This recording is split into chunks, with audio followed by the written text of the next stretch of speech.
Coucou, c'est moi. Et aujourd'hui, encore une autre histoire étrange. Et celle-là, elle va parler au petit enfant qui est au fond de toi. Est-ce que tu es prêt? Allez, on y va de suite. Et n'oublie pas de me dire si tu as aimé ou pas. L'histoire que je voulais vous raconter, ça s'est passé il y a bien longtemps.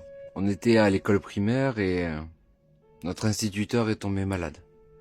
Donc on a eu une remplaçante, Madame Saget.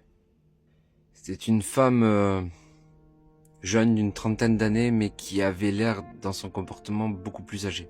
On était des gosses, on faisait pas attention à ça habituellement, mais sur elle, c'était flagrant. Et puis par moments, on dirait qu'elle était pas là. Elle nous donnait des exercices à faire, nous on travaillait dessus et elle bloquait, elle regardait quelque chose dans la salle, souvent un mur, la porte. Et pendant de longues minutes, elle bougeait pas. Je me suis même un jour amusé à regarder son ventre pour essayer de voir sa respiration et on aurait dit que même sa respiration ne bougeait pas. Elle faisait peur à beaucoup de gens. Et on était des enfants et on pensait pas à mal. On disait qu'elle était juste comme ça.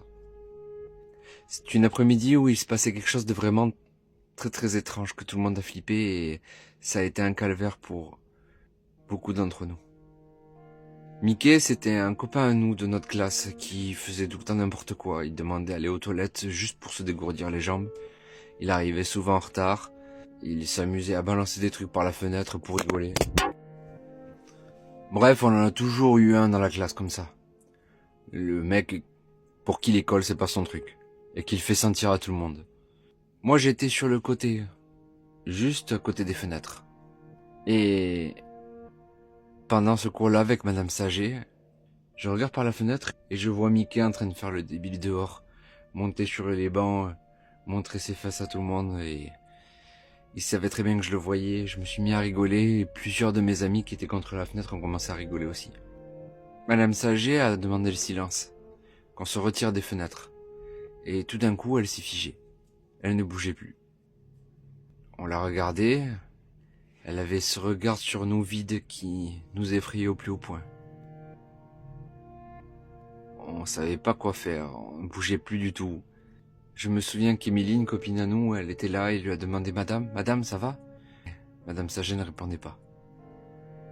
Et puis quelqu'un qui était derrière moi a commencé à dire « Regardez les gars par la fenêtre ». S'est retourné. Et je vous le dis comme on l'a vu là. Madame Saget était devant nous, complètement immobile.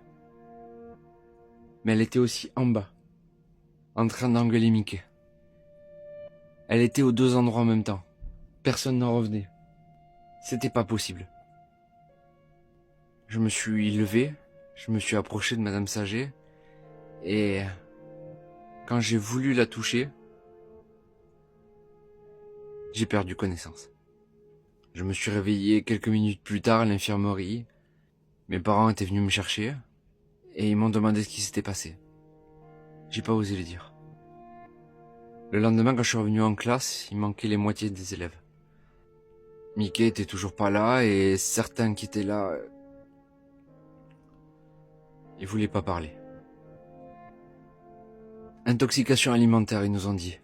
Voilà, on avait mangé quelque chose à la cantine qui a fait que on a tous eu des visions. J'y crois pas du tout. Et surtout, comment ça se fait qu'on était la seule classe à avoir ça? Madame Saget est restée encore une semaine de plus. Ça a été la semaine la plus épouvantable de nos vies. On a eu peur d'elle. Elle continuait à faire ces moments d'absence où elle nous regardait comme ça et restait de longues minutes sans bouger, jusqu'à reprendre le dessus. Quand elle faisait ça, on pouvait pas s'empêcher de dire qu'elle était aussi ailleurs. On en a parlé avec quelques amis quand on s'est revus il y a quelques années. Et on avait vu tous la même chose. Comment une femme pouvait-elle être à deux endroits en même temps? Est-ce qu'elle avait une sœur jumelle qui... Mais depuis ce jour-là,